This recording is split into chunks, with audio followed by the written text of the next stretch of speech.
CADV Storytelling mempersembahkan sebuah karya besar dari S.H. Mintarja dengan judul Mata Air di Bayangan Bukit. Cerita ini mengisahkan pertarungan antara kebaikan dan kejahatan yang erat menjadi satu dengan kemunafikan, dibungkus dengan cerita-cerita silat yang menegangkan. Latar cerita tersebut tak jauh dari sejarah kerajaan-kerajaan di masa silam. Selamat menikmati.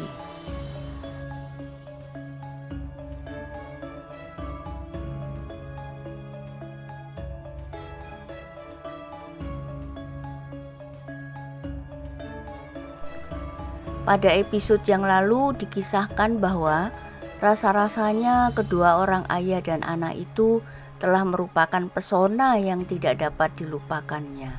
Sehingga setiap saat rasa-rasanya ia ingin pergi ke hutan itu, seperti ia ingin pulang ke rumah sendiri.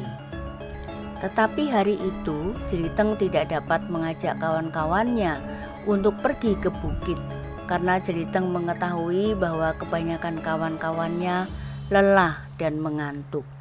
Karena hampir semalam suntuk mereka telah mencari kunjung.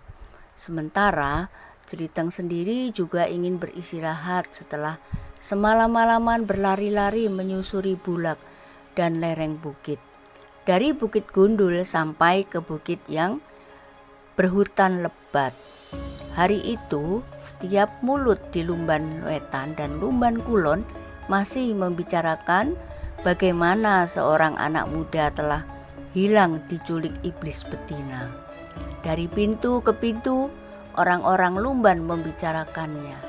Bahkan, cerita itu pun telah mekar dan menjadi semakin mengerikan. Kuncung menjadi seperti orang gila. Ia mengigau tentang dua orang yang bertubuh tinggi kekar, bermata merah, dan bersenjata pedang yang besar sekali, berkata seseorang di antara kawan-kawannya. Ia memerlukan waktu 2-3 hari untuk dapat pulih kembali kesadarannya, saut yang lain. Tetapi Kuncung dapat menceritakan dengan pasti apa yang terjadi atasnya berhubungan dengan dua orang yang dikatakannya itu. Yang lain menyambung. Seorang tua yang berambut putih memotong pembicaraan itu. Biasanya memang demikian. Seseorang yang dibawa oleh hantu perempuan, ia merasa mengalami sesuatu seperti benar-benar telah terjadi. Orang-orang yang mendengarkan cerita itu mengangguk-angguk. Mereka percaya kepada orang tua yang mereka anggap mempunyai banyak pengalaman itu. Namun dalam pada itu, di saat orang-orang Lumban Wetan dan Lumban Kulon sibuk berbicara tentang hantu perempuan yang membawa Kuncung, Daruwerdi mencoba merenungi cerita itu dari sudut yang lain. Ia tertarik kepada cerita Kuncung tentang dua orang yang datang kepadanya dan membawanya pergi ke bukit. Karena itu, maka Daruwerdi telah memerlukan datang ke rumah Kuncung untuk mendengar sendiri apakah yang dialaminya, yang menurut orang banyak hanyalah sekedar bayangan yang tumbuh di kepalanya, karena ia pernah melihat atau mendengar peristiwa serupa yang terjadi atas Jeliteng. Sehingga hantu perempuan itu tinggal mempertajam angan-angan itu, sehingga seolah-olah telah terjadi sebenarnya atasnya. Cerita Kuncung memang menarik perhatian Daruwerdi, meskipun ada juga kebimbangan bahwa mungkin yang dikatakan oleh orang-orang Lumban itu benar, namun ada juga sepercik dugaan bahwa sebenarnya yang diceritakannya itu telah terjadi. Dua orang itu benar-benar datang ke Lumban dan membawa Kuncung ke bukit. Kemudian memaksa Kuncung berbicara sehingga anak itu menjadi ketakutan. Ketika orang-orang itu mulai memukulnya, maka ia menjadi pingsan. Daruwerdi mencoba mencari kesimpulan. Baru ketika Kuncung ditinggalkan, terjadilah sesuatu yang aneh itu, yang tidak dapat aku jajaki dengan nalar. Bagaimana mungkin ia dapat sampai ke bawah pohon randu alas? Daruwerdi menarik nafas dalam-dalam. Ia mencoba menganggap bahwa hantu betina itu telah menemukan kunjung. Tetapi ia kecewa bahwa anak itu seolah-olah tidak dapat berbuat apa-apa. Justru karena ia pingsan. Karena hantu betina itu mengetahui bahwa orang-orang Lumban mencari seseorang, maka hantu yang baik itu telah mengembalikan kunjung kepada orang-orang Lumban. Persetan! Tiba-tiba Daruwerdi menggeram. Aku tidak peduli tentang hantu itu. Tetapi dua orang itu benar-benar menarik perhatian. Setelah dua orang yang terdahulu datang menangkap Jeliteng. Di perjalanan kembali ke pondoknya, Daruwerdi menegang ketika ia teringat seorang gadis yang berada di lereng bukit itu. Ia mulai curiga sejak kedua perantau itu memilih tempat tinggal yang aneh tanpa mengenal takut terhadap binatang-binatang buas. Padahal mereka berdua hampir saja telah diterkam oleh seekor harimau. Apakah ada hubungannya antara hantu betina itu dengan gadis perantau itu? Pertanyaan itu mulai membersit di hatinya. Tetapi Daruwerdi belum dapat mengambil kesimpulan.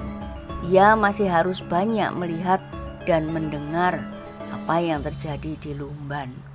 Dalam pada itu, di hari-hari berikutnya, orang-orang Lumban sudah mulai melupakan peristiwa yang menggemparkan itu. Mereka tidak banyak lagi membicarakan hilangnya kunjung, meskipun satu dua orang masih menggelengkan kepalanya apabila mereka bertemu dengan kunjung di jalan-jalan padukuhan atau di sawah. Karena setiap kali mereka berbicara, kunjung masih tetap yakin bahwa yang dialaminya dengan dua orang yang garang itu bukan sekedar bayangan, tetapi benar-benar telah terjadi atasnya. Namun ia tetap tidak dapat mengatakan kenapa tiba-tiba saja ia sudah berada di bawah pohon randu alas. Sementara Jeliteng telah mulai sibuk pula membantu Kiai Kanti bersama beberapa orang kawannya. Mereka telah membuka sebuah dataran sempit di lereng bukit itu. Mereka pun mulai mempersiapkan membuat sebuah gubuk kecil untuk tempat tinggal Kiai Kanti dengan anak gadisnya. Di samping itu, maka Jeliteng tidak henti-hentinya memperhatikan arus air yang meluap dari belumbang di lereng bukit itu. Ia mulai membicarakan kemana air itu akan diarahkan. Jeliteng dan Kiai Kanti bersepakat bahwa mereka tidak akan membuat parit yang khusus di lereng bukit. Mereka akan mengarahkan air itu ke sebuah lekuk yang akan mengalirkan air itu turun sampai ke tempat yang mereka kehendaki. Setelah air itu berada di dataran, barulah kita akan membuat saluran seperti yang kita rencanakan, berkata Kiai Kanti. Selebihnya, sisa air itu akan sangat berguna pula. Untuk sementara, kita akan mengalirkan air itu ke sungai.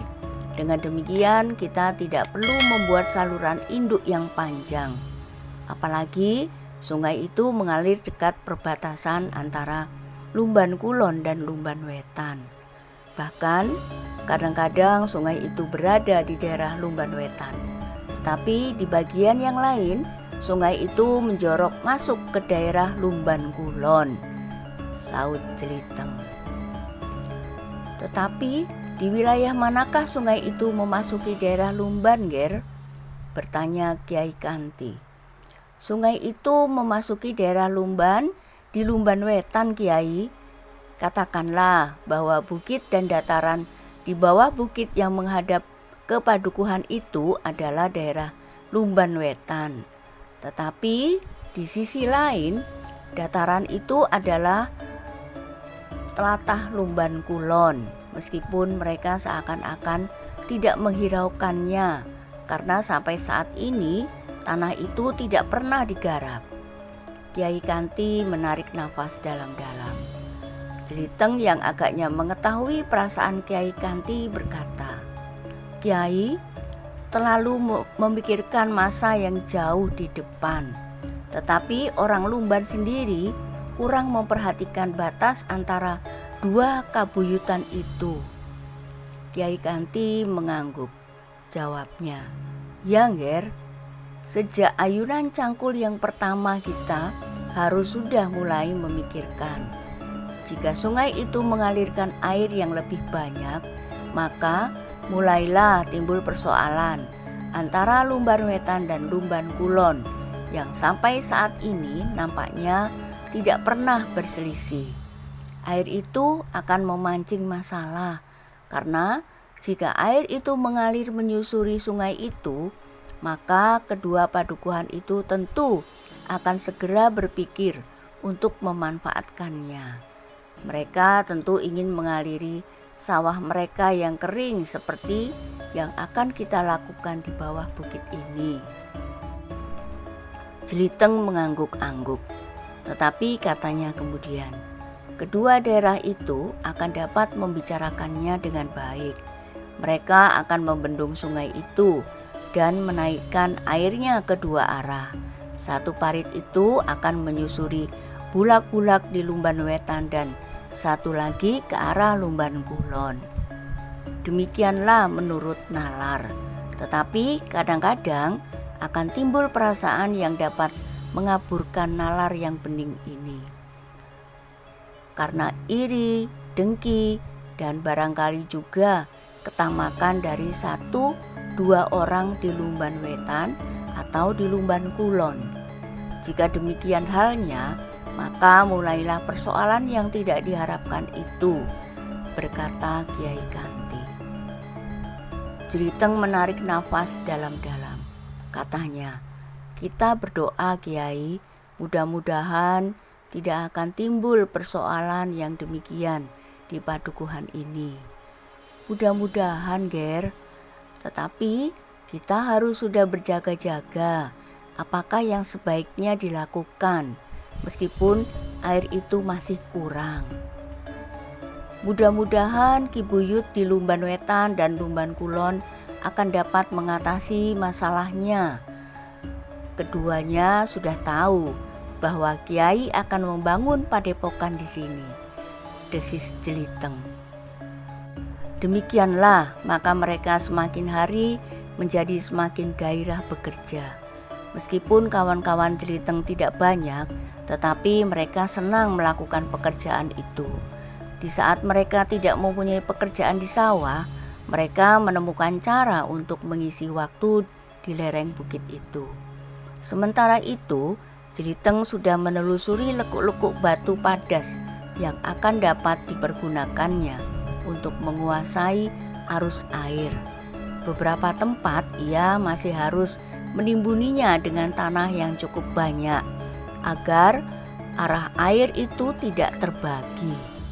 Sedangkan di bagian lain, lekuk-lekuk padas itu sudah merupakan parit yang dibuat oleh arus air hujan di musim basah. Ketika dataran sempit dan gubuk kecil itu baru dikerjakan oleh anak-anak muda Lumban Wetan, Jeliteng dan Kiai Kanti justru mulai menggarap saluran induk. Mereka menutup lekuk-lekuk yang tidak perlu, tetapi juga mengeduk batu-batu padas yang membatasi lekuk yang satu dengan lekuk yang lain, yang sesuai dengan arah yang dikehendaki oleh Kiai Kanti dan Jeliteng. Dengan demikian, maka kerja itu merupakan kerja yang menjadi semakin besar. Tetapi Jeliteng tidak ingin banyak menarik perhatian, sehingga hanya kawan-kawannya yang terdekat sajalah yang ikut membantunya. Seolah-olah yang mereka kerjakan sama sekali tidak berarti apa-apa. Ketika anak-anak muda itu sibuk bekerja, Maka Swasti pun sibuk menyiapkan minum dan makanan apa saja yang ada. Kadang-kadang seekor binatang buruan, tetapi kadang-kadang hanya beberapa buah gayam dan ikan air panggang. Pada saatnya kita akan dapat makan jagung di sini, berkata Kiai Kanti. Aku sudah menanamnya di lereng yang agak terbuka itu. Nampaknya benih itu sudah tumbuh. Tetapi Jeliteng sambil tertawa menjawab, berapa bulan lagi jagung itu akan berbuah, Kiai? Apakah kira-kira saluran itu masih belum siap seumur jagung itu? Kiai Kanti pun tertawa, tetapi ia tidak menjawab.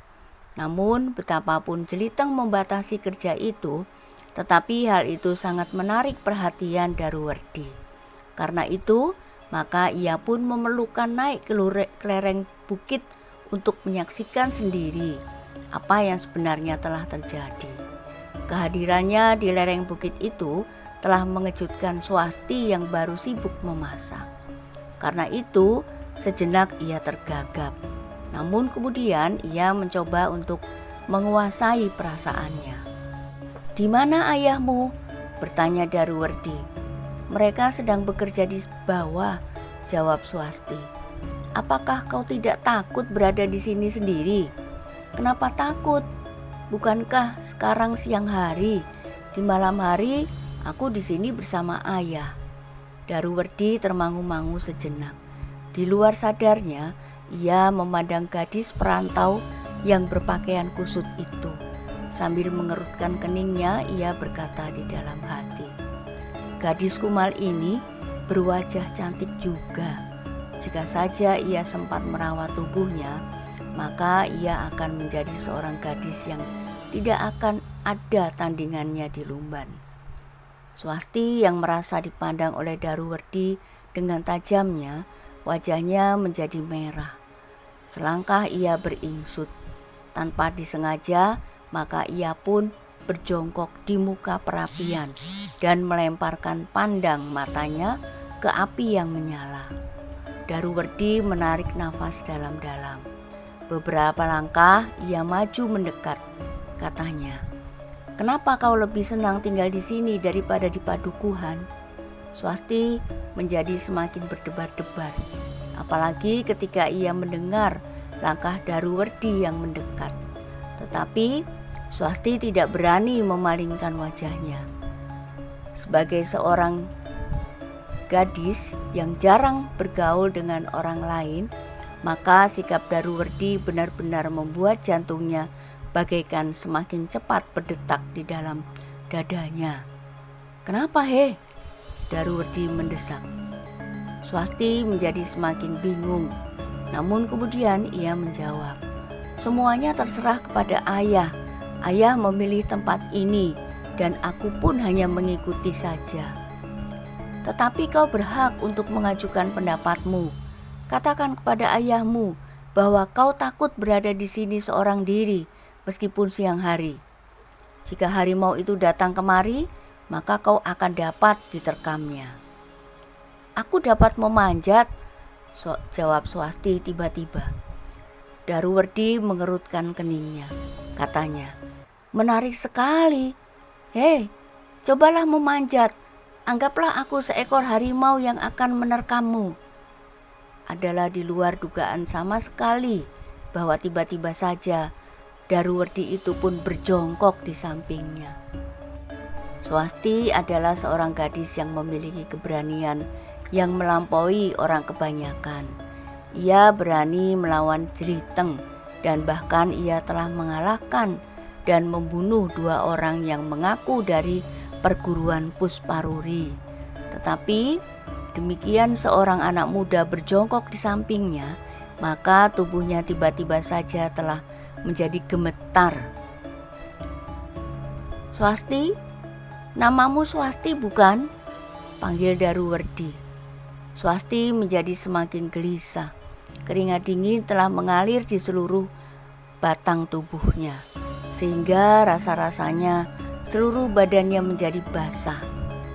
"Swasti," ulang Daruwerdi. Sebaiknya kau minta dengan sangat kepada ayahmu. Daripada ia membuat gubuk di lereng bukit ini, aku kira ia lebih baik membuat gubuk di padukuhan Lumban. Sementara gubuk itu belum siap, maka kau dan ayahmu dapat tinggal di pondokku." Swasti masih gemetar. Sejengkal ia bergeser. Kemudian katanya, "Semuanya terserah kepada ayah." "Ah, tentu tidak. Kau adalah anak gadisnya. Kau bahkan mungkin satu-satunya anak. Karena itu permintaanmu tentu didengarkannya," berkata Daruwerdi. Swasti tidak segera menyaut, tetapi kepalanya tertunduk dalam-dalam. Keringatnya masih saja mengalir di tubuhnya. Sementara Daruwerdi berkata selanjutnya, "Kau tidak boleh menyia-nyiakan umurmu sekarang ini. Nampaknya kau sudah meningkat dewasa. Dan jika kau sadar, maka kau berwajah cantik." Tubuh Swasti tiba-tiba saja telah meremang. Ia hampir tidak pernah sempat menilai dirinya. Jika sekali-kali ia bercermin di wajah air telaga yang bening, meskipun kotor, ia tidak berani menyebut wajahnya sendiri. Apakah ia seorang gadis yang cantik? "Aku tidak berbohong," desis Daruwerdi. "Hanya karena kau tidak sempat merias diri, maka kau tidak menyadari bahwa kau mempunyai bekal yang paling bernilai bagi seorang perempuan."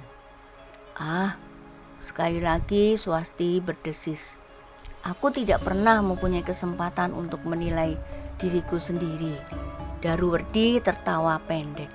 Katanya, "Mulailah sekarang dan mulailah hidup dalam suatu lingkungan masyarakat yang barangkali jauh lebih baik daripada hidup memencilkan diri. Aku bersedia menolongmu. Aku mempunyai pengaruh yang khusus di Lumban Wetan dan Lumban Kulon. Kedua buyut padukuhan Lumban itu serta anak-anaknya menaruh hormat kepadaku. Sedangkan anak-anak muda di Lumban Wetan dan Lumban Kulon telah memohon agar aku memberikan tuntunan kanuragan kepada mereka. Karena itu, maka apa yang akan aku katakan, orang-orang Lumban tentu akan melakukannya. Apalagi orang-orang Lumban termasuk orang yang baik dan ramah. Mereka tentu dengan senang hati menerimamu." Swasti menjadi semakin berdebar-debar. Ketika Daruwerdi bergeser sejengkal mendekat, maka Swasti pun telah bergeser setapak menjauh. "Pikirkan," tiba-tiba Daruwerdi berdiri. "Sebelum kau dikoyak harimau, sekarang aku akan menemui ayahmu dan anak-anak Lumban Wetan yang membantunya. Sebenarnya perbuatan itu adalah perbuatan yang bodoh sekali, tetapi juga mencurigakan." Nah, bagaimanakah kisah selanjutnya? Silakan ikuti terus kisah Mata Air di Bayangan Bukit pada kesempatan lain. Jangan lupa like, komen, dan subscribe. Terima kasih. Sampai jumpa.